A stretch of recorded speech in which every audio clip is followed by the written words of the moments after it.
You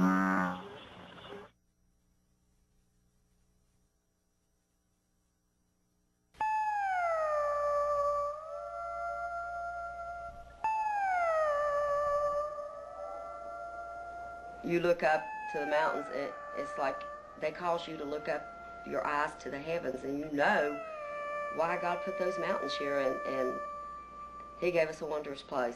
And these people, we don't want to leave this place. It's so deeply rooted in our heritage. We don't want to go anywhere. I wouldn't live any place there wasn't a mountain, but I specifically want to stay in the mountain I know, the hollow I've always known. Go to the most peaceful, beautiful place in the world that you can imagine, and just let yourself feel like that you've spent your life there.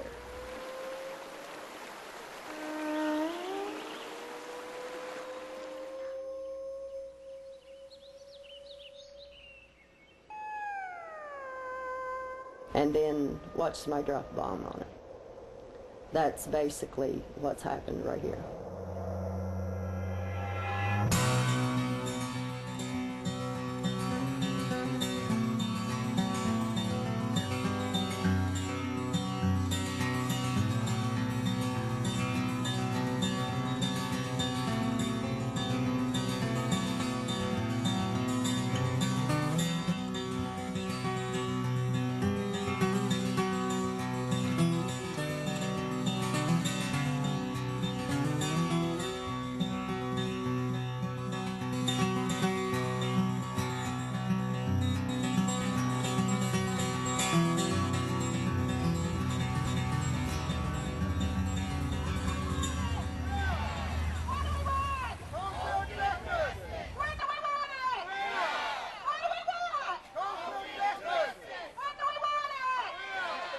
Today? They're going the way we expected. We're not being, they're not paying attention to us, but they can't hardly ignore us. What are the key things you think, if they did get something out of it, what would be the key things you would want them to get out of it? I want them to get out the fact that we're being destroyed in our homes and they're making their money off of it, if that's okay with them. When you look at our industry and what we have accomplished here for the world, in terms of establishing technology, I mean truly Star Wars technology, in the sense of extracting mineral out of the ground that the good Lord put in these mountains for us to take advantage of. Now, yeah, looking back from 2000 and looking back, there's a lot of things you could have done differently. But we got to be smart enough in 2000 to look forward and make sure that we don't make the same mistake, and to make sure we capitalize on all the economic activity that surrounds the extraction of coal. Because right now we're making helping to make more than half of the electricity in this country.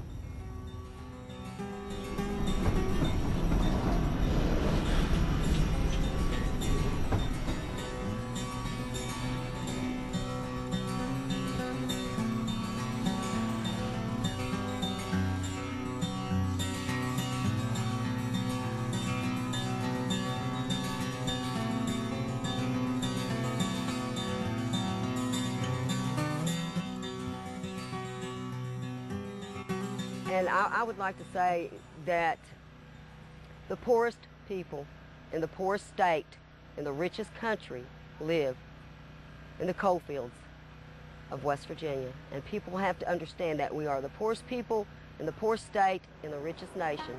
We watch millions and millions of dollars worth of coal drive down the road by our homes every day. And that's our coal.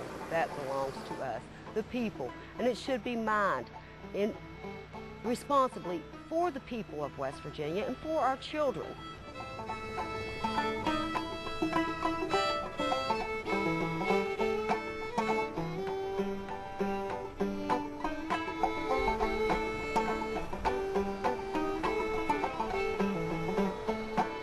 But when you go to these mines and you see people that are college graduates that are working at the face running remote control equipment that truly, I mean, you've got cutting heads on machinery that have computers in them, and Nobody in this world is extracting coal like we are in West Virginia. Sad the day when I saw the steam shovels a-coming, the clank of their wheels as they clattered along. Deep in my heart a voice seemed to be saying, goodbye, my sweet home. No reason for anybody to allow this senseless killing going on our river. The destroying of our mountains and leaving us with the ruins is gone. It is dead wrong. You cannot continue to kill our children, kill our community, kill our heritage. I have 3 generations of heritage in our mountains there. In the same holler they're getting ready to destroy now. But typically the last 10, 12 years, the favor has been to the southern West Virginia coals, the coals that are found in eastern Kentucky and southwestern Virginia, because of the sulfur content, because of the ash content. So a variety of physical characteristics that cause it to be attractive. Over the past 20 years, mountaintop removal mining has blasted away hundreds of mountain peaks in search of thin seams of coal. Rugged Appalachian mountains that were once a comforting home have become barren and alien landscapes. Over 244 plant and animal species are affected as mature hardwood forests are destroyed. Everything around is done permitted to strip, and once it's permitted, it can't be turned back. Once they get permits, they're going to destroy it. How do you think it affects people psychologically or emotionally? Well, myself, it bothers me. In the area up the holler here from where I live, the Black Castle mining, AT Manson, Elkhorn, whatever you want to call it. Mm-hmm. My grandpa used to take me in the woods when I was a kid, 6, 7 years old. Me and my brother-in-law, he'd tell us different places to go to root. Mm-hmm. And you know, that's aggravating when you sit and think about my grandpa, he knowed every inch of these woods. He's almost 94 years old now. If he could just go and see what they've done to the mountains, it's terrible. The coal industry continues to advocate for mountaintop removal, although it is opposed by the majority of West Virginia citizens.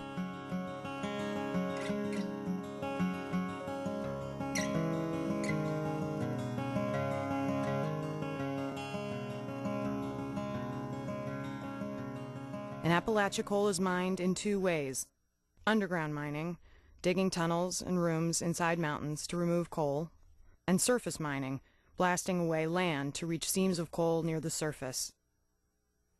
The most aggressive type of surface mining is mountaintop removal mining. Mountaintop removal requires blasting off the entire top of a mountain to expose seams of coal. When bedrock is disrupted, it expands in volume, producing thousands of tons of blasted material that must be disposed of.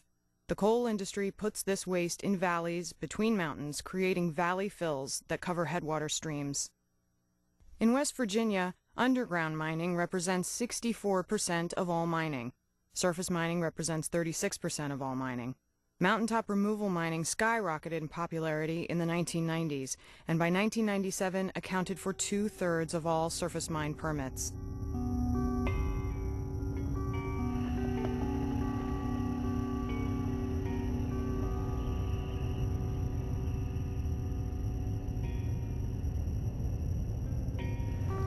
Every time they'd put off a blast, it'd vibrate our house real bad, and just big clouds of dust would come down on us, and I mean it would just make the whole community just a big cloud of dust, and most of all this dust, this was a 7-day-a-week, 24-hour-a-day thing, 365 days a year. There was just no relief from it until the job shut down.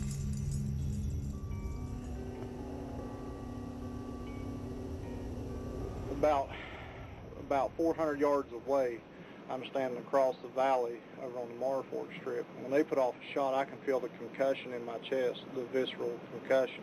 You know, they got guys that they literally think you have to set off an H-bomb or something up there to bust that rock up. You know, they want to shoot it up in the bug dust, and you just can't do it. You know, not without some sort of ramifications, and the damn community is what's suffering. Anyway, for a long time now, we have records and dates from when it started. They've been blasting and been shaking our home. We've had to replace our windows. Our foundation has some cracks in the blocks. They came and took pictures, but it was after the fact. They got around to us after they'd been blasting for a while. And there was some structural damage inside, which they, you know, took pictures and said it already existed. But actually, we believe that it was because of the shaking and rumbling of our house. This type of mine complex or setting where you have one mountaintop mine beside another mountaintop mine, three of them in plain view from here. If you live down in the hollow, you simply can't see it. You can't see up over the canopy of trees that you can now see from this vantage point, that people can't see what's going on right up above them until these mines move into close proximity and the blasting starts damaging their homes or their wells. A lot of people don't even know that mines of this scale are going on really. We was sitting there watching TV one evening, and right after a shot, the glass just fell out on the ground. It busted it off. And I called up Raw Sales and complained about it. And they just politely told me, well, I want to do something about it, get a lawyer. I ain't got that kind of money and just can't afford to, you know, you can't afford to fight people like that and you ain't got the money. And then I spent some time talking to some of the people in the community. Mm-hmm. And they began telling me about the blasting, what it does to their home, what it does to their nerves, what it does to their community. Then they began talking about the dust after the blasting, what the dust does to their homes, and we met with people whose children had, you know, asthma, what it had done to them, and how many times they had complained to the state officials, how many times they had complained to the coal officials. They talked about the long wall sites and also when the blasts would come and how long they'd be without water. And they kept blasting, blasting, blasting, and this is the one that they sunk. It goes down 100 and some feet. They cracked the water base on it, and the water went down. The well run for 20 years at ground level. Water stayed in at almost ground level. So we called the EP. They asked us, we had a pre-blast survey. We had all our ducks in the pond. We had all that stuff done before, prior to this sinking. So then we called the mine office, and this guy says McHale says he's not in business to do wells. He's in a stripping business. And then from that we went to the State Department, and they made them put us a well in. But they said they put it on good neighbor behavior. That was their policy. It wasn't that we forced them to fix it, but they good neighbor policy. And there are a whole lot of people up and down this holler that's got damages. A lot of them ain't going to say nothing about it because some of them work for Massey. The ones that work for Massey ain't going to say nothing about it because they know they won't have a job to work no more if they do.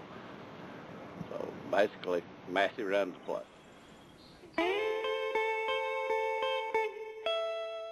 Between 1992 and 1998, Arch Coal, a leading coal corporation, purchased half of the homes in Blair, West Virginia, after citizens complained repeatedly about dust and blasting problems from nearby surface mines. The local school was closed, and many of these newly purchased homes mysteriously burned to the ground in the middle of the night.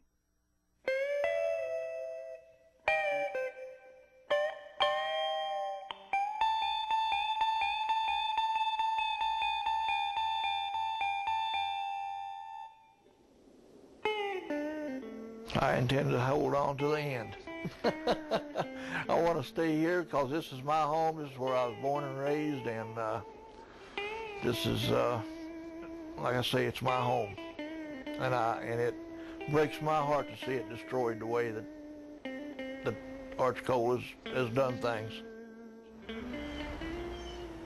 The company, like I say, they just wanted everybody out of here so that they could mine this coal in here the way that they wanted to without, I guess they just want everybody out of here to where they could do what they wanted to do. And there was just a few people left, you know, that kept after the DEP there, that tried to make them go by the law.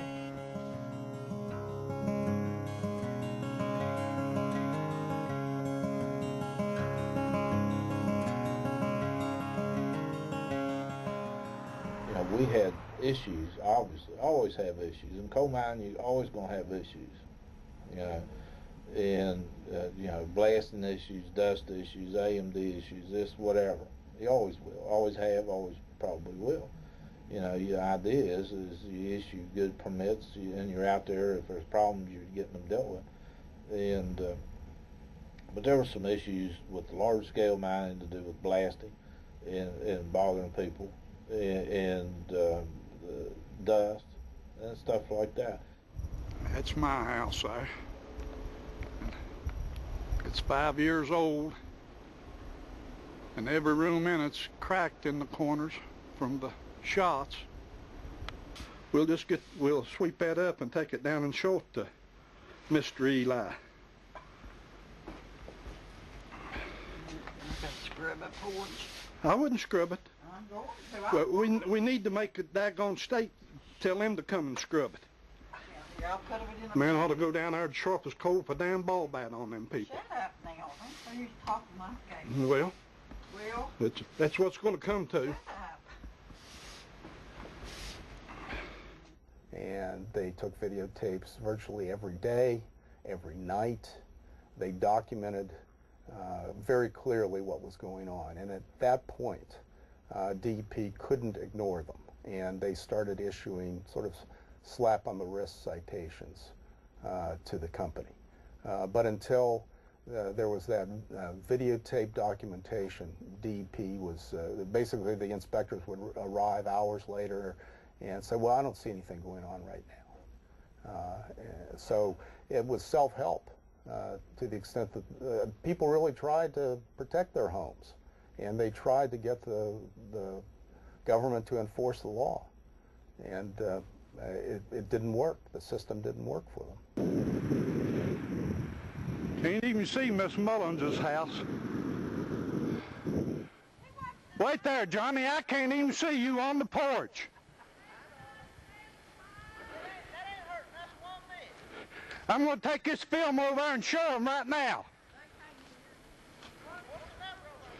A situation where people had no choice. If they wanted to get anything out of their houses and leave that untenable situation, they had to go to the coal company.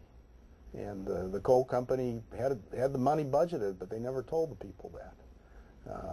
They had their target acquisition map that identified the properties they wanted to purchase, but they didn't tell the homeowners. They waited until homeowners came begging them to buy them out, and they bought them out at the price that the company set, which in my view wasn't a fair market value price.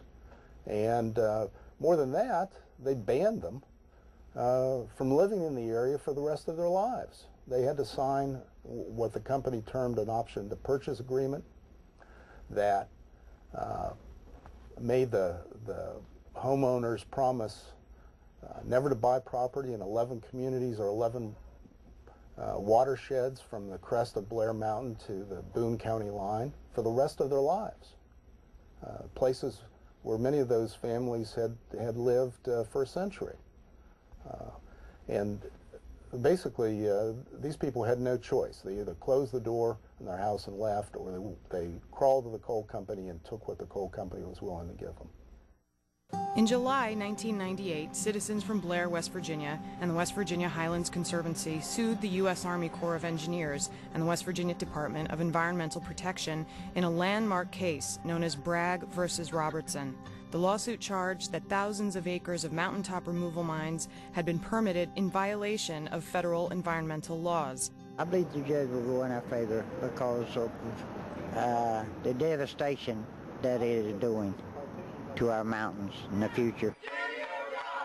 The case would once again place West Virginia citizens in conflict with the coal industry, a dominant economic force in Appalachia for over 100 years.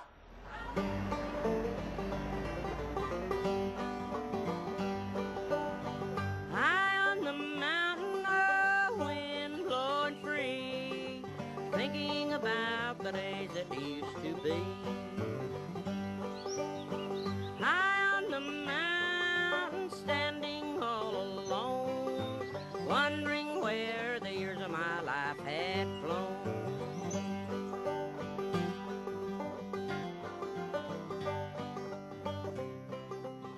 In the early part of the century, many farmers, immigrants, and laborers worked in harsh and dangerous conditions in underground coal mines in West Virginia.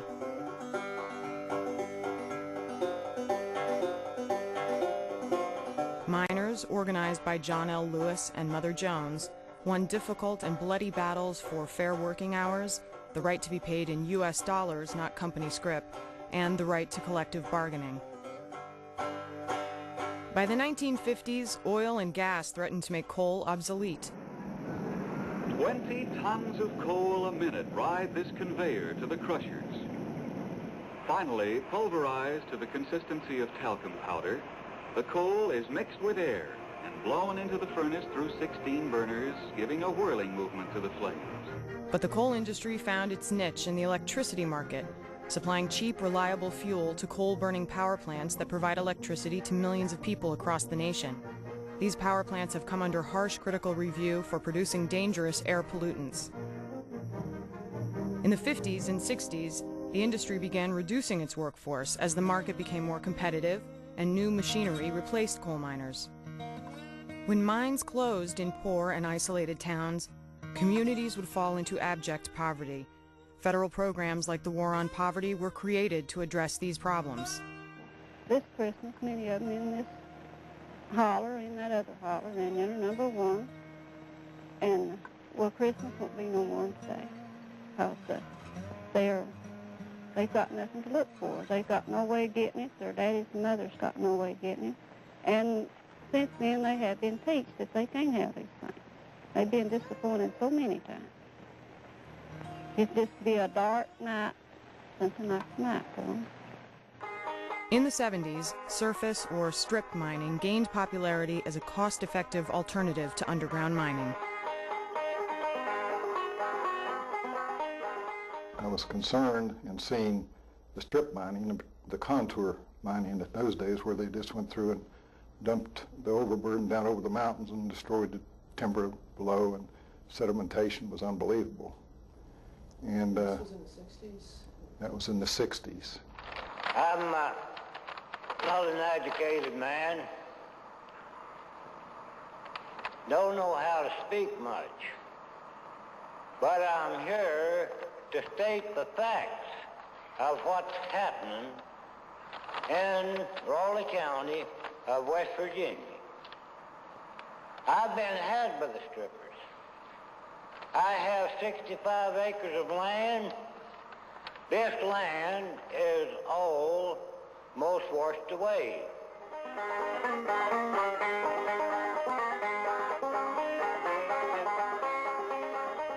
During the process of mining and cleaning coal, liquefied waste is created.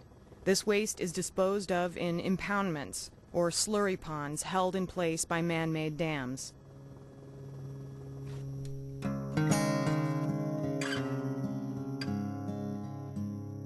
In 1972, disaster struck Buffalo Creek, West Virginia, when two poorly constructed dams owned by Pittston Coal collapsed, unleashing a wall of coal waste onto local communities.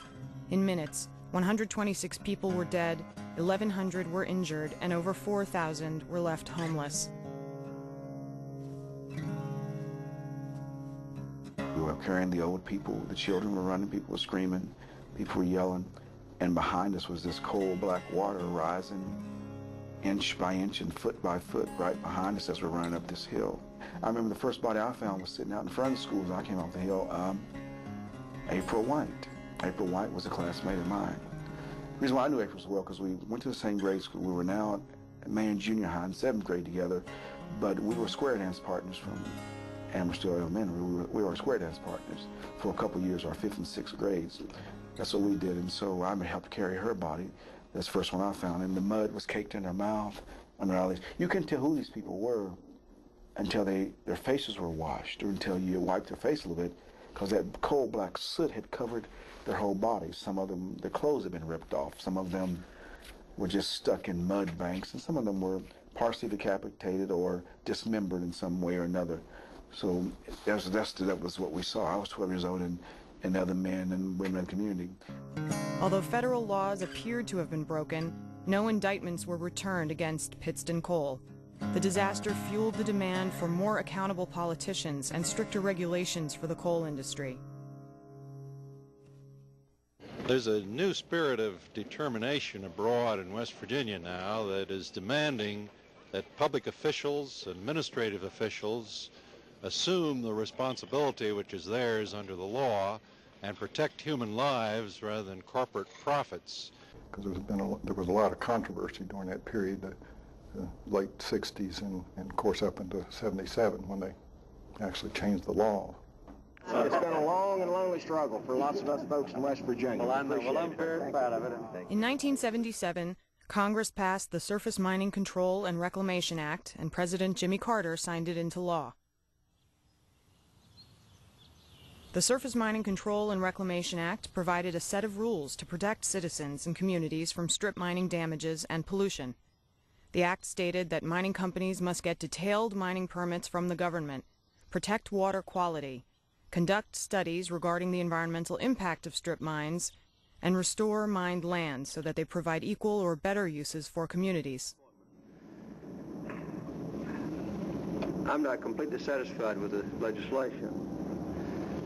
I would prefer to have a stricter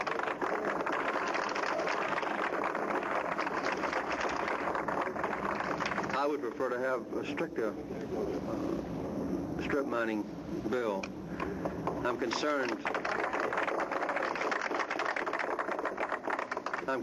with some of the features that had to be watered down during this session to get it passed, but I think that this provides us a basis on which we can make improvements in the bill in years to come. The Surface Mining Control and Reclamation Act allowed for mountaintop removal mining only if the coal companies rebuilt the flattened mountaintop to within 50 feet of its original height or submitted plans for future economic development. Equipment, as the equipment's gotten larger for surface mines, the equivalent for underground mine has been what's called longwalling, and there you can get the coal out more efficiently, and that's dropped the costs of underground mining as well. It's also not, your question isn't quite right, because there are cases where underground mines can produce coal more cheaply than surface mines, although your generalization is correct that by and large surface mining is cheaper. In the Powder River Basin, which is a western coal mining area, and that has the biggest equipment I've ever seen, everything is being pushed to the limit in terms of how big you can make equipment. My understanding is the trucks are limited by the ability of a railroad car to haul a tire, or the ability to get a tire under a trestle. So the whole game has been to move to larger and larger equipment, and you can do more of that with surface than with underground mining. But I expect there will be more technology developments in both areas. In the 1980s, the coal industry brought large-scale surface mining techniques from lower population states like Wyoming to the steep slopes of central Appalachia, areas settled by generations of families and communities.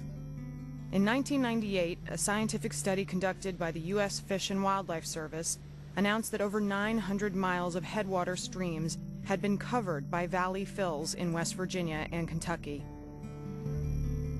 The Environmental Protection Agency under the Clinton administration agreed that no one in the state or federal government was adequately studying large mountaintop removal sites and valley fills. The world's oldest mountain range was being permanently blasted apart on a grand scale with no efforts to predict the effect on waterways, ecosystems, or mountain cultures.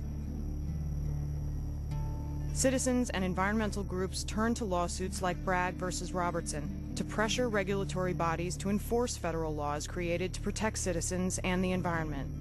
In Bragg versus Robertson, citizens demanded that environmental regulatory bodies stop allowing the coal industry to cover streams with mine waste. They argued that mine waste was pollution and therefore illegal. Bottom line is, you got more dirt after you dug your hole than you had before. And that excess spoil has to be put somewhere. And what they do is, in West Virginia, is they put it in between two hills in the valley. And the way they build it is called a valley fill. So it's basically a soil disposal or spoil disposal area between two mountains. It's in a valley. Ridiculous to think of these things as engineering, you know, miracles. I mean, anybody can look at the slopes on the face of these valley fills and say, hey, that valley in southern West Virginia got deeply incised by natural erosional forces. Gee, I wonder if that artificially made fill right there is going to be able to withstand those same forces. I think that's a no-brainer. Obviously, these people are not working on the same geological time scale that I'm thinking about. In Bragg versus Robertson, citizens also charged that no new development was being planned on mountaintop removal sites as required by the Surface Mining Control and Reclamation Act. In 1998, the Charleston Gazette reported that 75% of active mountaintop removal mines were left flat, with no plans for economic development. The majority of the sites were left as large pastures of foreign grasses. We got the DEP to fly us to about, I suppose we were over 6 or 7 different, maybe 8 or 10 different counties. Southern West Virginia wound up in Somerville and going through Beckley to Somerville. And it was like a big checkerboard down below, and the mountains were decapitated and filled. And we sat down on 5 or 6 different sites that were supposedly reclaimed. And they looked from a distance green, but when you got there and walked in them, even the fescue and Lespedeza is pretty thin. And the sites that were actively being mined were just, I mean, engineering-wise, it's a fantastic feat. Those engineers, no wonder they're proud of what they're doing. It's probably bigger than the Panama Canal construction, which I've seen 600 and 800 foot elevations decapitated. And it's a hard pan.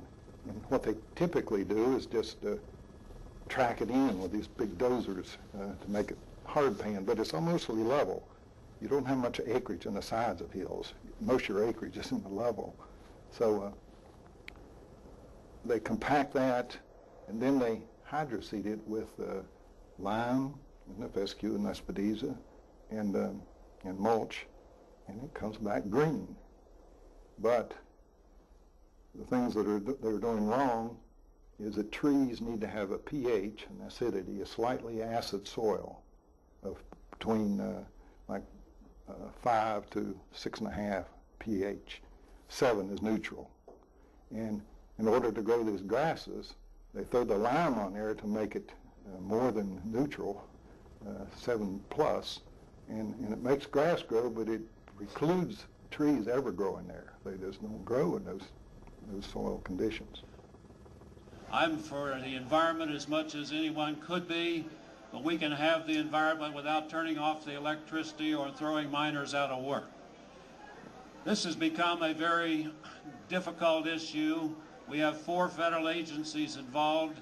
Each one of them goes in a different direction. We have a lawsuit filed by environmental extremists. And then in Underwood's situation, when I started making some ways about the mountaintop removal and the effect it had on forest, it was, he didn't reappoint me for about a year.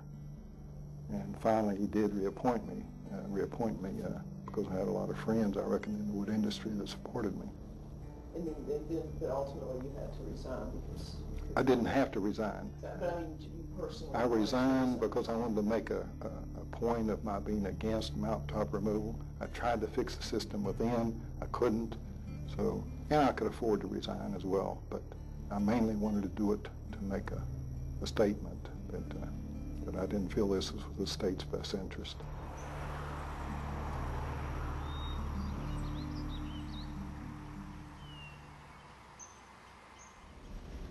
So, you know, you've had all this, that's what I say. Today, looking back, in the year 2000, we could look back and say, man, if we'd have only done, if we'd have planted more trees, we'd have been okay. Well, there's not any erosion to speak of. The vegetation's there. There's not as many trees because that's something you can run back here and say, oh, they didn't do that. Oh, naughty, naughty. Well, there's the reason we didn't do it. That's, the system was such. I'm not blaming anybody. It was easier to plant grass. And we're in the coal mining business, and we're in the reclamation business, and we were having great success with vegetation. I'm talking about grasses and shrubs. But grasses and shrubs are a poor substitute for the rich hardwood forests of West Virginia. The Appalachian deciduous forest is the second most biodiverse ecosystem in the world. Only the tropical rainforest has more plant and animal species. Many major East Coast rivers have headwaters in West Virginia, and tourism is one of the state's fastest growing industries. The southeastern United States is the second most diverse region in the world. We have more tree species, more salamander species than anywhere in the world. Fish species, macroinvertebrates, other insects, and plants. This is one of the world's most diverse regions. And certainly in many of these little nooks and crannies and hollows up in the head of these West Virginia watersheds, there are species up there that have yet to be described to science. I have been a moonshiner ever since that I've been born. So I've drunk up all of my money and stealed up all of my corn.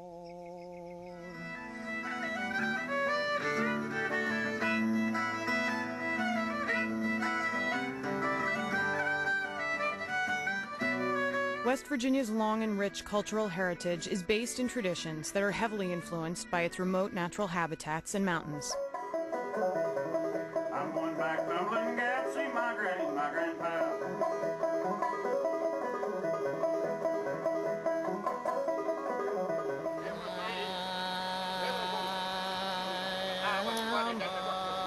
Poor pilgrim of sorrow.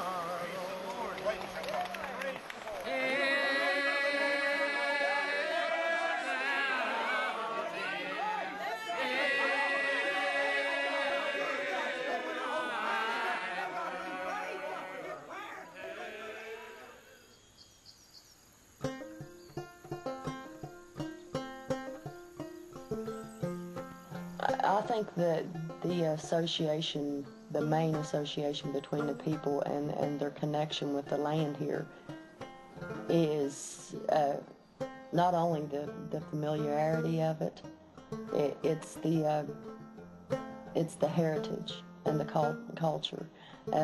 They're determined to pass these traditions on to their children and to their grandchildren.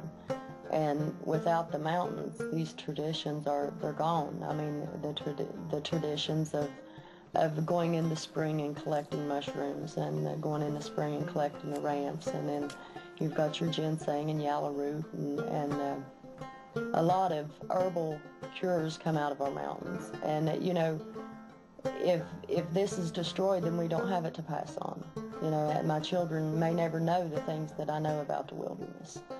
And it truly, it's devastating, because it's changing an entire culture of people. It's destroying a heritage that could very well be passed down for generations. My mother, when we lived on Cook's Mountain, we'd walk to my grandmother's, and it was like 2 miles through a holler. And so she started ginsenging through the holler, and she said, I'm going to start ginsenging. Y'all want to start ginsenging with me? We told her, yeah. So she started ginsenging. She'd show it to us, and we'd carry leaves through the hills for hours on hours trying to find it ourselves. And finally, we learned how to do it. And then we've been doing it ever since. When I dig it and then I dry it, I usually take it and sell it and lay my grandkids and my daughter's Christmas presents away. And so that helps a lot.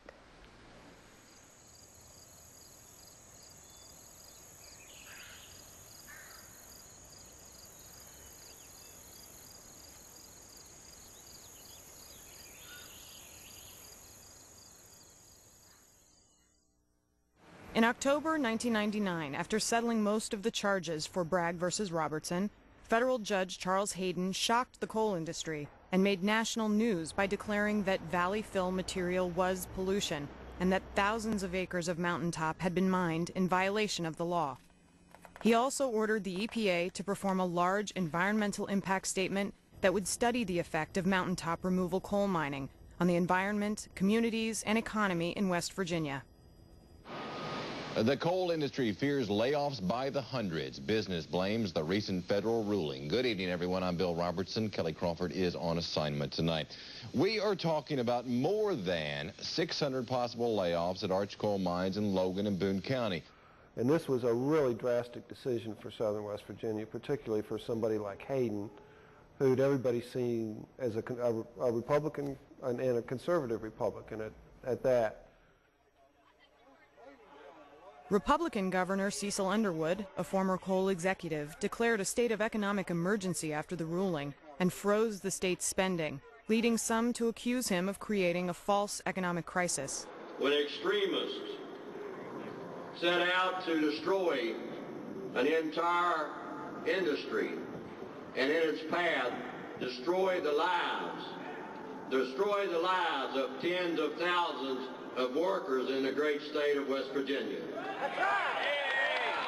A lot of creative signs out there. I don't see my favorite one, the acronym for EPA, in production in America. I'm not trying to do away with jobs. I never have been. I'm just trying to stop this destruction right here. Larry Gibson's family has lived on this mountain for 200 years. He says Governor Underwood's predictions of economic disaster are creating a dangerous situation. I'm hoping that it works itself out without any violence, but I'm not real comfortable that it's going to happen that way. Are you scared? Well, I'm uneasy. I mean, you'd be a fool if you wouldn't be. On October 29th, 9 days after declaring valley fill material covering streams to be illegal, Judge Hayden suspended his ruling, allowing mountaintop removal to continue while the state filed an appeal.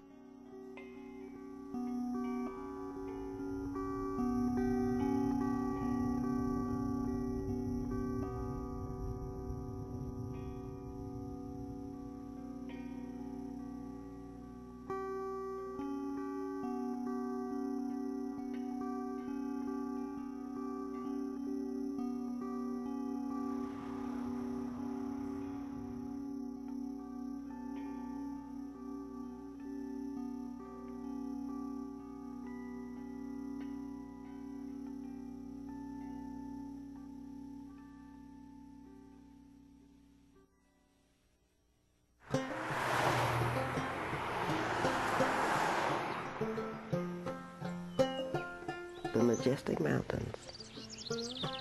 That's it. They are full of majesty. That's why I came back. I came back for the peace, the quiet, and the beauty. To see stuff walking around that you don't see unless you go to a zoo, you know? That's why I came back. And that's why we tried to retire here, but God, it looks like we're either going to get washed out or killed. One of the two. Yeah, what is your greatest fear for what's going to happen? Flood water. I'm more afraid of flood water than anything. There was still enough force in the waters of White Oak Creek to sweep away a four-wheeler and damage roadways. Overnight, it had enough power to kill. 34-year-old Susan Shea and her 15-year-old neighbor James Stover were swept into White Oak Creek at Arty, 34 miles southeast of Charleston. Shea's mother said she was returning home from church when she disappeared into the powerful water here. The bodies were recovered a few miles away. Floodwaters damaged homes, bridges, and roadways in Raleigh County. Oh, it was terrible. Just like a cloud burst or a dam burst or water raised 5 or 6 foot in just a few minutes' time. Some residents on White Oak Hollow blame strip mining and logging in part for the flooding. We've lost 2 lives here. I think the lawmakers ought to check into this stuff, and I think they ought to do more about the stripping, how it's cared for, and all this timber that's going on here. But state environmental officials say a helicopter check showed no water impoundments had failed or any environmental violation. Joe and Judy Barnett, who witnessed the 2 deaths in the 1997 floods, believe a large mountaintop surface mine above the community at the head of White Oak Hollow was partly to blame. We do realize there was a lot of water happened that day. You know, it came fast. But it's happened over the years before. There'd been a lot of water in this holler, and it never ever flooded like that. And we tend to believe that the strip job at the head of the holler played a big part in it. But naturally, the coal companies, you know, don't accept that.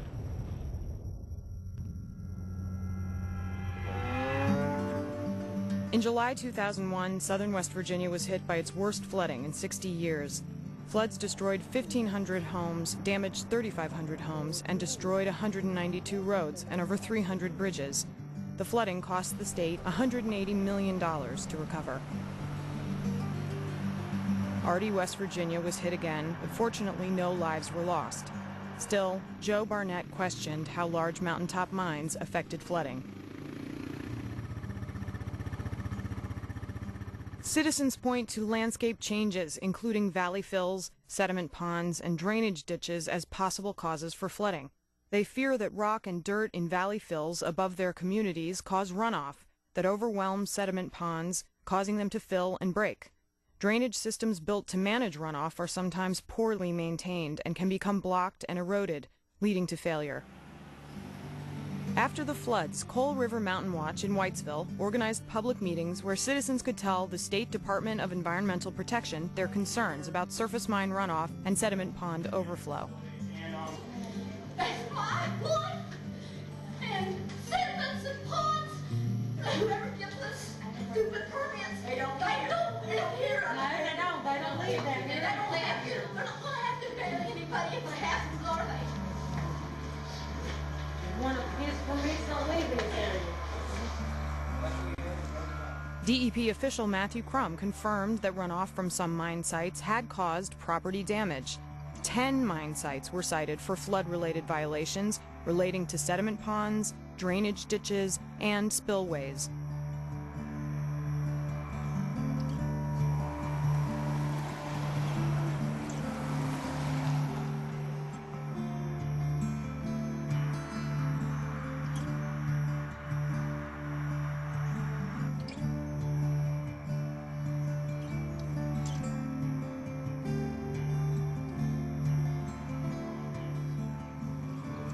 In August 2001, Julia Bonds of Coal River Mountain Watch informed Artie residents that another large surface mine site was planned for yet another mountain in their community.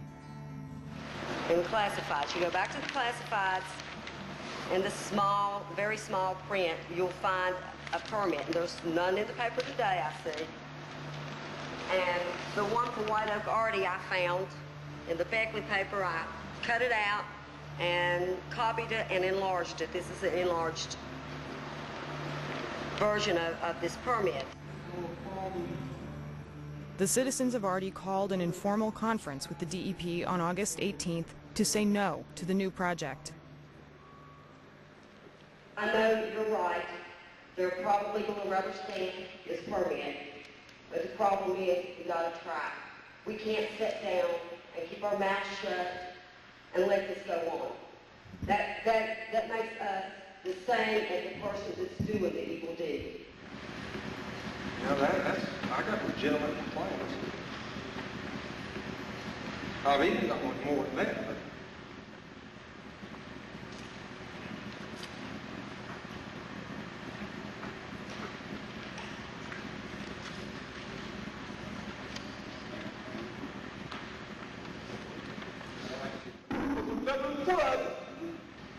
I always did say that the strip mine caused a quick runoff. And I still believe that. You know, unless you can prove to me that it don't. And I say, yeah, you're right. You can't prove to me that it don't cause a faster runoff. We've had 3 major floods in the last 4 years. My God, it's going to see this a problem. Many citizens spoke out against the project. In fact, not one person at the hearing spoke in favor of it. I had the occasion to go up a few weeks ago and to look at the flooding. And you can see the trails of goat coming off of these sites.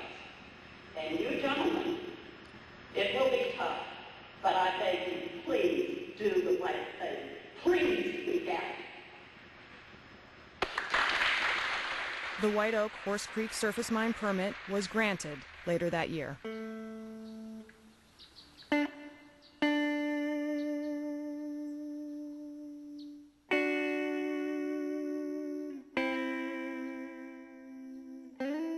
In Washington, D.C., the Bush administration continued preparation of the environmental impact statement on mountaintop removal ordered by Judge Hayden. In a controversial move, Deputy Secretary of the Interior J. Stephen Griles recommended that the environmental impact statement be used instead to streamline the coal mine permit process. The heart of an environmental impact statement is its analysis of alternatives to a proposed action. And what the Bush administration did was change the whole definition of alternatives. It took away alternatives that would reduce the damage and substituted alternatives that were purely procedural and just changed who was the decision maker. And this generated vehement objections within the agency. We got internal memos, including this one from a Fish and Wildlife Service scientist. The conclusion of the Fish and Wildlife Service scientist was that, quote, the alternatives and actions as currently written belie 4 years of work and the accumulated evidence of environmental harm and would substitute permit process tinkering for meaningful and measurable change.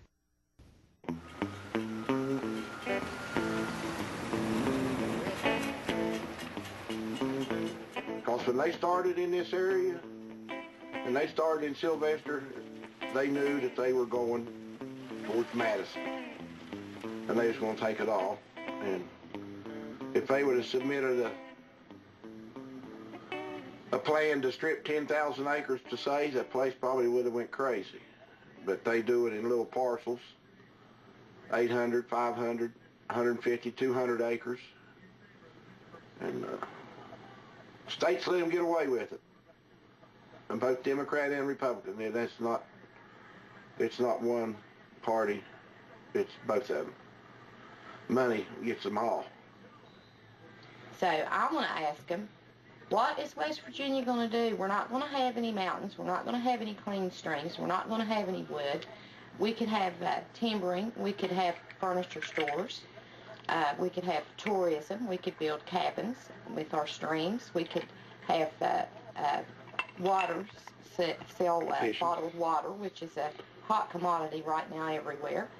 When they get finished, we're not going to have any of that. And when the coal's gone, we're not going to have that either. I want to ask them then, how cheap was that coal? How cheap was our state? Better yet, how cheap are our politicians? They're not very smart. Everybody knows you don't use up everything you have, destroy everything you have, and then what are you going to live on? The supply and demand of land is so messed up in southern West Virginia that very non-economic land that's freely held that can be moved goes for an incredibly high price. Most of the land is owned or controlled by coal companies or out-of-state land companies or even some in-state land companies, and they have an incentive to hold on to the land because they're going to timber it this year, and they're going to timber it in 30 more years, and they're going to timber it in 50 more years, and they may mine it 20 years from now, and they may put some oil development on it, and if you got people on it or development on it, you can't use it. So the incentives are wrong because the land company can sit on it. The carrying costs are so low, the tax structure in West Virginia is so low that they're incented to just sit on it and wait for the trees to grow back. The tonnage of coal mined in West Virginia has increased in the last 100 years, but the number of mining jobs has decreased from 120,000 miners to around 16,000 today. 10,000 of those miners work underground and only 6,000 in surface mines. With coal producing 55% of the nation's electricity, and West Virginia being the second largest producer, it would seem that West Virginia's economy would be booming. Yet in coal-producing counties, schools and businesses are closing, and West Virginia remains one of the poorest states in the nation.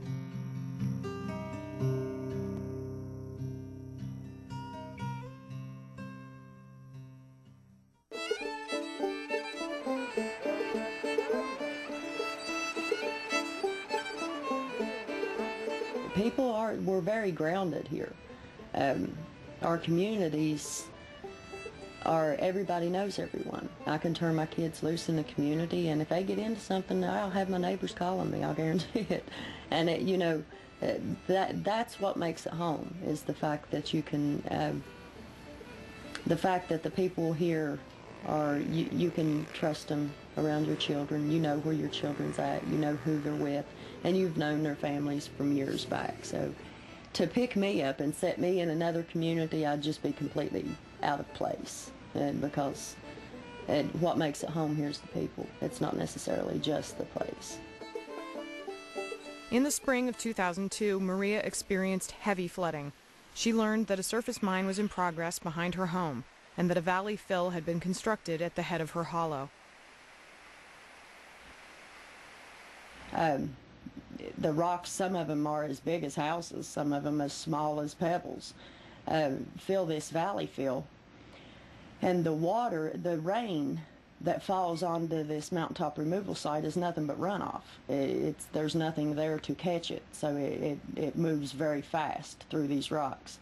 And the force of the water and the amount of the water that's coming off this mountaintop removal site has devastated our property. I have lost approximately 5 acres of property has washed away. And the fact that they permitted this stream to be a toxic spillway is just, it infuriates me, because this stream runs within 90 feet of my well, of my drinking water. If you keep your pH up by treating that, then that keeps you from having metals in your downstream water.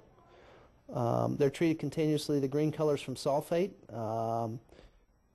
and sulfate is exchanged for hydroxide, and so it's liberated, so you get a lot of sulfate, and that gives you the green color. There might be some algae in some of these also that would enhance that green color. These sites will be treated in perpetuity. I mean, that's something else that people don't realize, and the coal industry tries to sweep under the cover or the carpet, is that these valley fills, a lot of these are perpetual treatment sites. We're going to have to treat this water forever.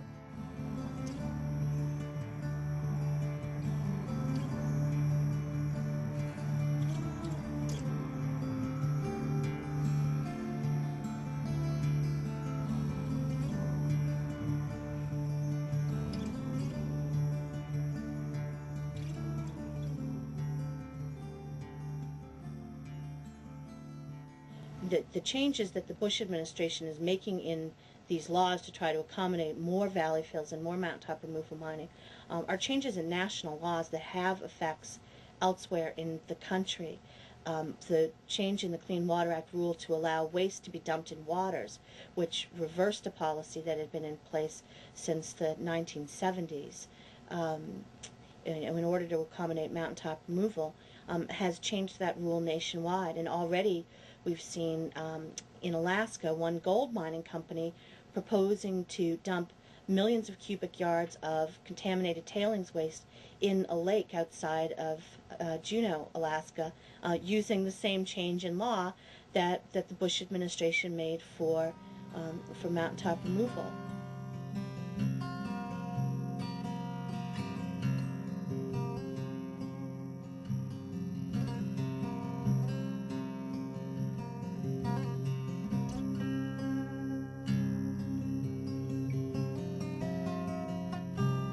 In your opinion, what do you think mountaintop removal's done in this area?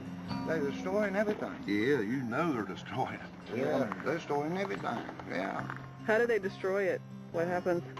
By stripping and taking the tops off of it. And then what they don't take off, it destroys all this right down here. All Look at the creek gravel right here. You kill the mountains, you kill the people. Creek gravel flooded this whole bottom out. Appalachia is a region of extreme poverty and oppression in the midst of great wealth. Those who misunderstand and misrepresent our culture consider us expendable people. We are the invisible minority, the unwanted children of America.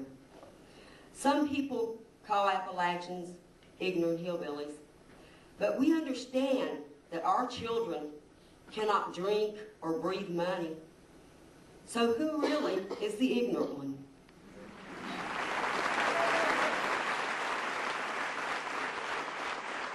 In April 2003, Julia Bonds won the largest award for individual environmental work in the country. Julia won the prize for her work on mountaintop removal, stream pollution from mines, and the monitoring of large coal slurry impoundments.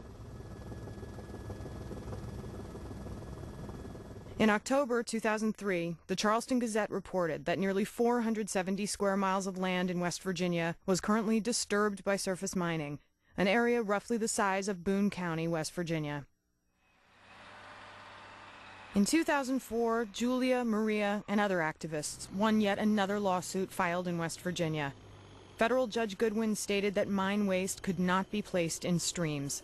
With Judge Hayden's earlier rulings, this would be the third time a federal judge outlawed valley fills that cover streams.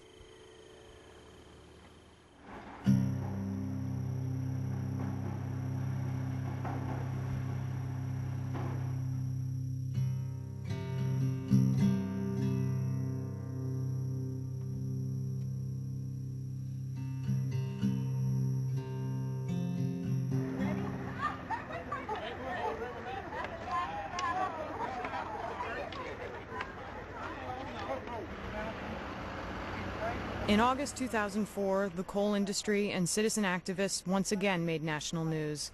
A bulldozer operator working on a mountaintop mine at night without a proper permit dislodged a half-ton boulder that killed 3-year-old Jeremy Davidson. Jeremy was crushed in his bed while the family was sleeping.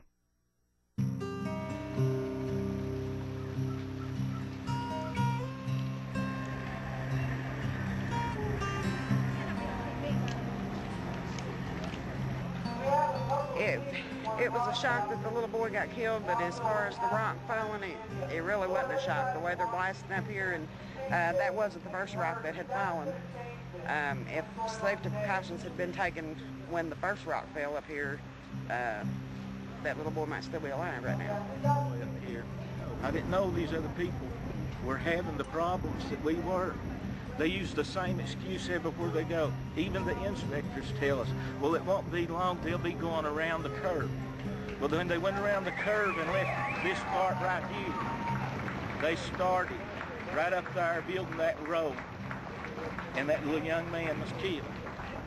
And if I had spoke up that day and put it more strong, if I'd done something at that time, maybe it could have prevented something to that little child.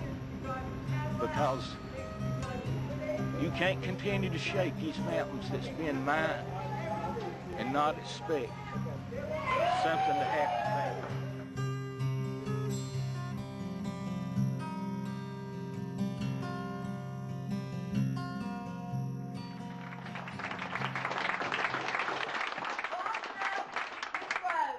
I noticed people leaving, and I tried to look them in the eyes and show them what's happening in their own communities, and they turned their heads. Don't let them do it. Don't get in their faces and say, look what you're doing to us. So today is the first day of the rest of our children's and grandchildren's lives. The death of Jeremy Davidson led activists and community groups to vow multi-state organizing to increase awareness of surface mine violations and damages. Activists began preparing direct actions against coal operators to stop mountaintop mining.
trees all broken and splintered and being bulldozed off the side of the mountain and stuff.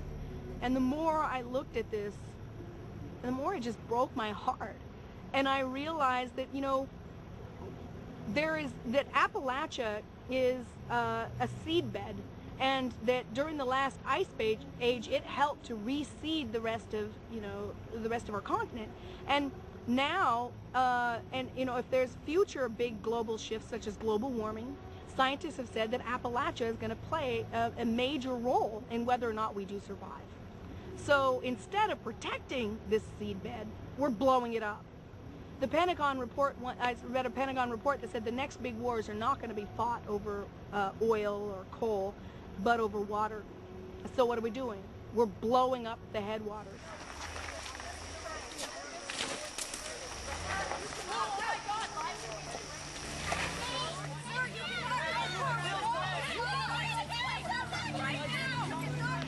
Got the sheriff's department on the way, and they're taking some people to jail. We'll load every damn one of you, okay?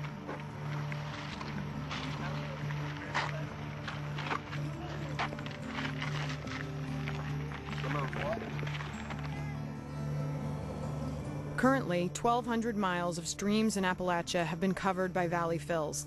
If the current rate of surface mining continues, in 10 years, 2,200 square miles of Appalachian mountains, an area the size of the state of Delaware, will be permanently blasted apart.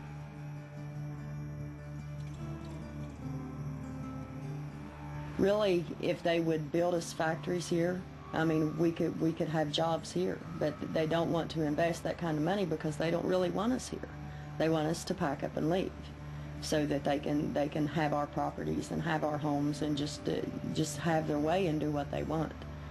And they also know that if they try to get us to the point that we can make a living here, they know that then we're not going to want to leave, and they want us out of here so they can have their way. If we don't stop it, it's going to look like this, the whole state of West Virginia. If we do stop it, there's a chance it'll look something like that.